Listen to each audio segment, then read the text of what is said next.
2021년 12월 6일 큐티 말씀입니다. 요한계시록 13장 11절로 18절입니다. 내가 봄에 또 다른 짐승이 땅에서 올라오니 어린 양같이 두 뿔이 있고 용처럼 말을 하더라. 그가 먼저 나온 짐승의 모든 권세를 그 앞에서 행하고 땅과 땅에 사는 자들을 처음 짐승에게 경배하게 하니 곧 죽게 되었던 상처가 나은 자니라. 큰 이적을 행하되 심지어 사람들 앞에서 불이 하늘로부터 땅에 내려오게 하고 짐승 앞에서 받은 바 이적을 행함으로 땅에 거하는 자들을 미혹하며 땅에 거하는 자들에게 이르기를 칼에 상하였다가 살아난 짐승을 위하여 우상을 만들라 하더라. 그가 권세를 받아 그 짐승의 우상에게 생기를 주어 그 짐승의 우상으로 말하게 하고 또 짐승의 우상에게 경배하지 아니하는 자는 몇이든지 다 죽이게 하더라. 그가 모든 자 곧 작은 자나 큰 자나 부자나 가난한 자나 자유인이나 종들에게 그 오른손에나 이마에 표를 받게 하고 누구든지 이 표를 가진 자 외에는 매매를 못하게 하니 이 표는 곧 짐승의 이름이나 그 이름의 수라. 지혜가 여기 있으니 총명한 자는 그 짐승의 수를 세어보라.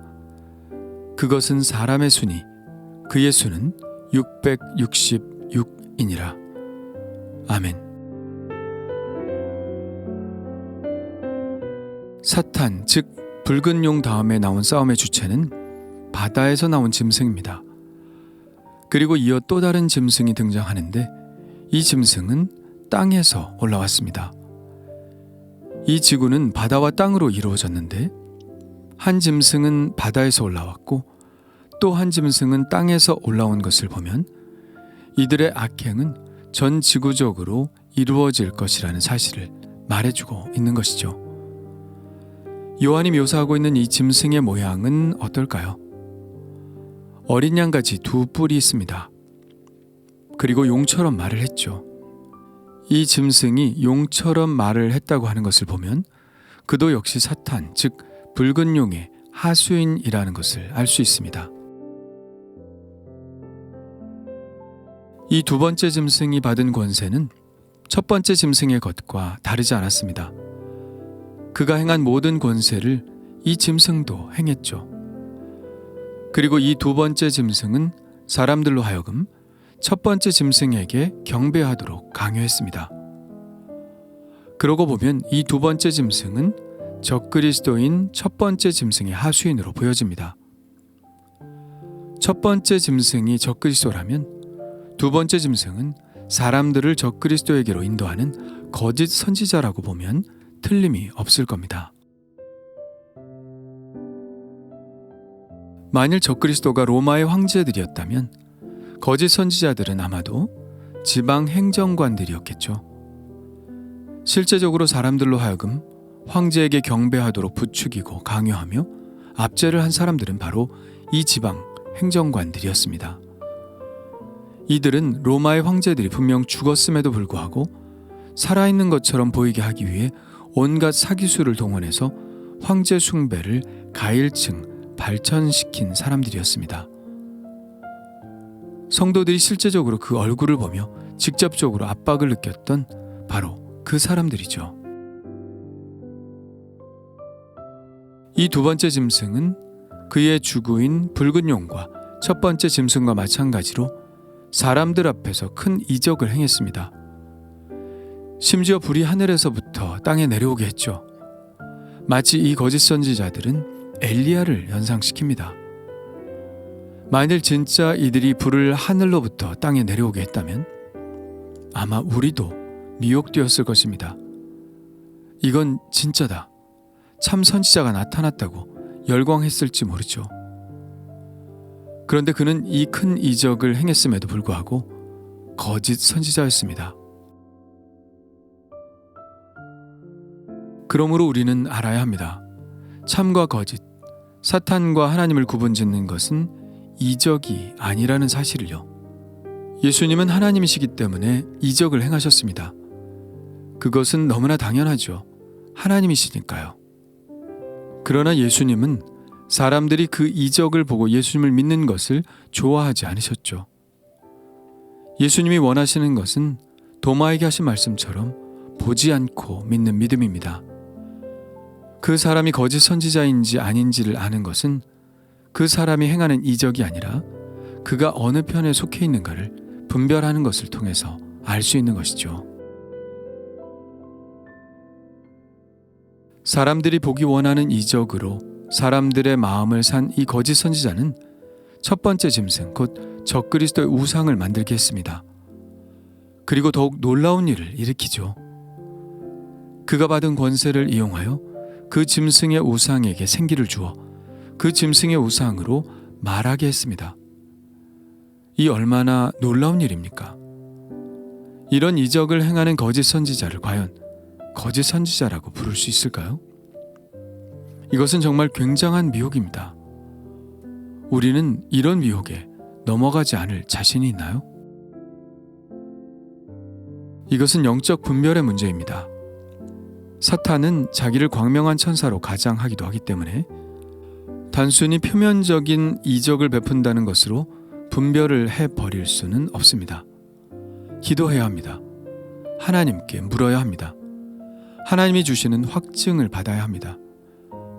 그래서 하나님께서 그가 적그리스도이심을 알려주시면 우리는 목에 칼이 들어온다 해도 그에게 경배하지 말아야 합니다. 우리가 경배해야 할 분은 오직 하나님 한 분밖에 없음을 선포해야 합니다. 실제로 이때의 그리스도인들은 그런 분별력이 있었죠. 그래서 그들은 순교로 대답을 했습니다. 절대로 우상에게 고개를 숙이지 않았고 그들은 그 인내의 믿음 안에서 죽임을 당했습니다. 또 짐승의 우상에게 경배하지 아니하는 자는 몇이든지 다 죽이게 하니라. 거짓 선지자의 미혹은 더 나아가 하나님의 흉내를 내기도 했습니다. 그는 모든 자, 곧 작은 자나 큰 자나 부자나 가난한 자나 자유인이나 종들에게 그의 오른손에나 이마에 표를 받게 했습니다. 7장에서는 하나님께서 어린 양의 피에 그 옷을 적신 흰 옷 입은 사람들에게 하나님께서 인을 치도록 했습니다. 그리고 5번째 천사가 나팔을 불어 황충이 이 땅을 해할 때 이 이마에 하나님의 인침을 받은 사람들은 해하지 못하도록 했습니다. 이 거짓 선지자도 하나님이 하신 일을 흉내내어 모든 사람들의 오른손이나 이마에 표를 받게 했죠. 이렇게 표를 받게 한 이유는 자기에게 경배하지 않는 자를 구별해내기 위해서입니다. 그렇게 구별해내 이 표를 가진 자 외에는 매매를 하지 못하게 했죠. 이것은 사람들의 가장 큰 약점을 공격한 것이죠. 앞으로 시대가 더 나아갈수록 점점 더 매매가 중요해질 것이라는 것을 우리는 너무나 잘 느끼고 있습니다. 과거에는 자급자족도 하고 물물교환도 했었죠. 이럴 때 매매를 하지 못하게 하는 것은 별 위협이 되지 못했을 것입니다.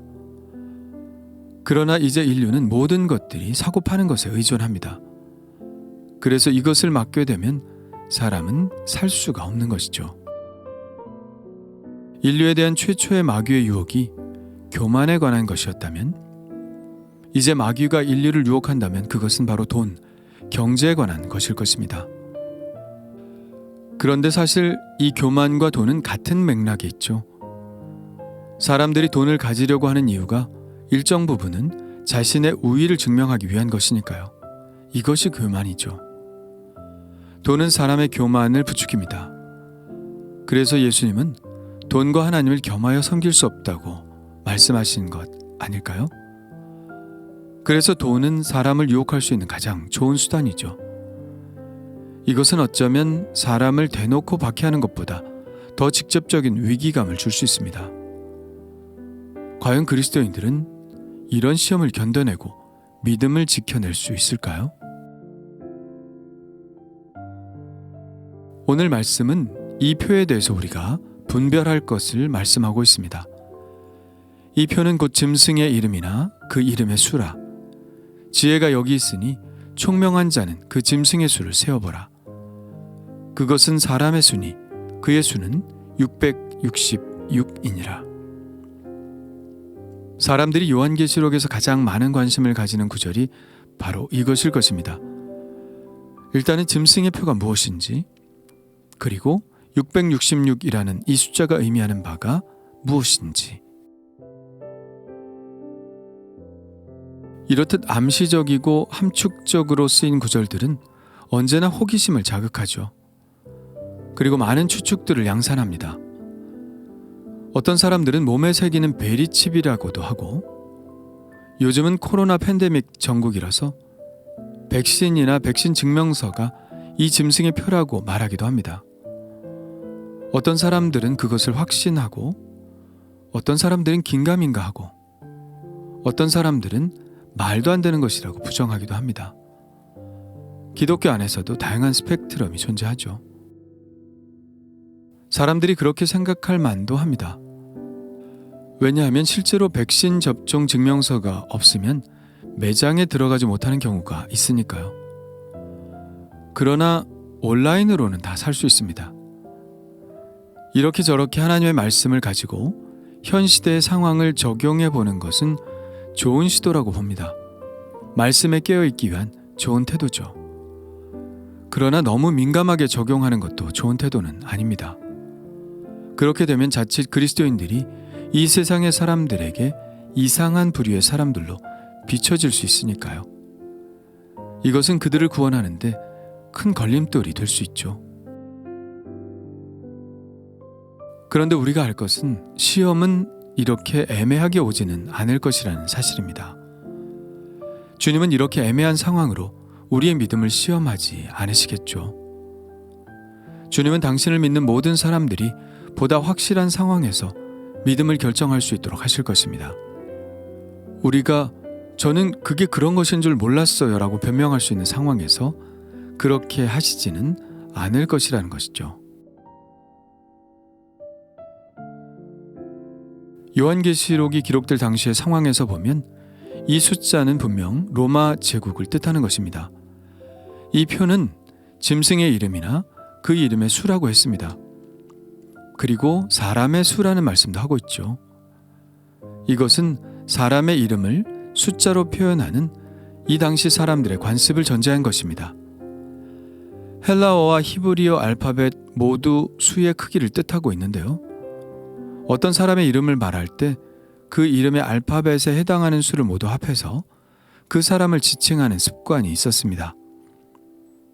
그렇다면 666은 누구의 이름이냐?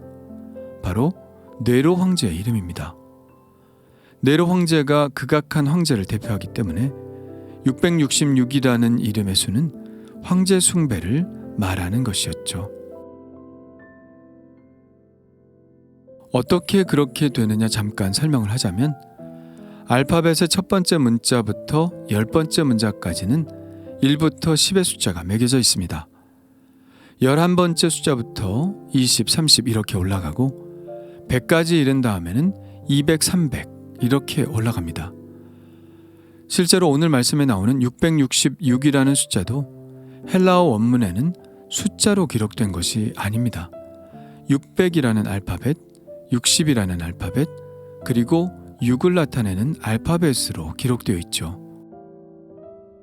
그래서 이런 방식으로 히브리어 문자로 네론 시저를 계산해 보면 N은 50, R은 200, W는 6, N은 50, Q는 100, S는 60, R은 200이 됩니다.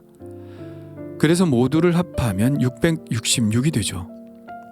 그래서 지혜가 여기 있으니 총명한 자는 그 짐승의 수를 세어보라고 말한 것입니다. 어쨌든 중요한 것은 어떤 일이 있어도 하나님 외에 다른 것을 경배하라는 유혹을 이겨내야 한다는 것입니다. 우리 구주 예수 그리스도를 부인하고 자기를 경배하라는 시험을 우리는 이겨내야 하죠. 우리 그리스도인들은 언제라도 이 유혹과 시험에 직면할 것입니다. 이 짐승들은 기독교 역사 어디에나 있었습니다. 마귀는 어느 시대에나 역사했고 믿음을 위협했죠. 지금도 이집트의 콥틱 그리스도인들은 그들의 종교가 그리스도교라는 사실 때문에 직업을 얻지 못해서 쓰레기 더미 속에서 살아갑니다. 그들은 수백 년 동안 이러한 경제 제재를 감수하며 살아왔고 앞으로도 그렇게 살아갈 것입니다. 그들은 아예 어릴 때부터 손등에 십자가 문신을 하죠. 평생 쓰레기 더미 속에 살아도 이슬람이 아니라 예수를 믿는 사람으로 살아가겠다는 결심을 나타낸 것입니다.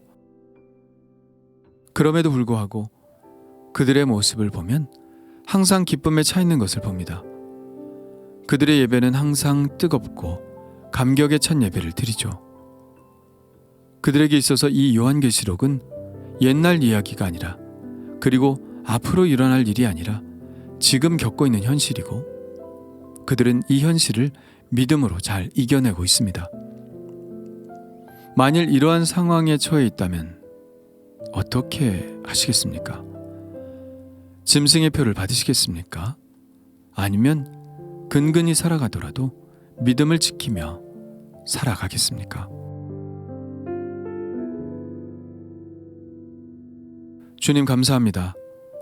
예수 그리스도를 부인하고 세상을 섬기라는 유혹은 언제나 있었습니다. 많은 그리스도인들이 이 투쟁에서 승리하였기에 지금 우리도 이 믿음을 가질 수 있게 된 줄 압니다. 특별히 경제적인 부분은 유혹의 가장 약한 부분입니다. 이것을 통해 우리의 믿음이 공격당할 때 우리는 많이 갈등할 것입니다. 그러나 그럴 줄 알고 이렇게 경계하라 말씀해 주셔서 감사드립니다. 오직 예수님만 선택하게 하여 주옵소서.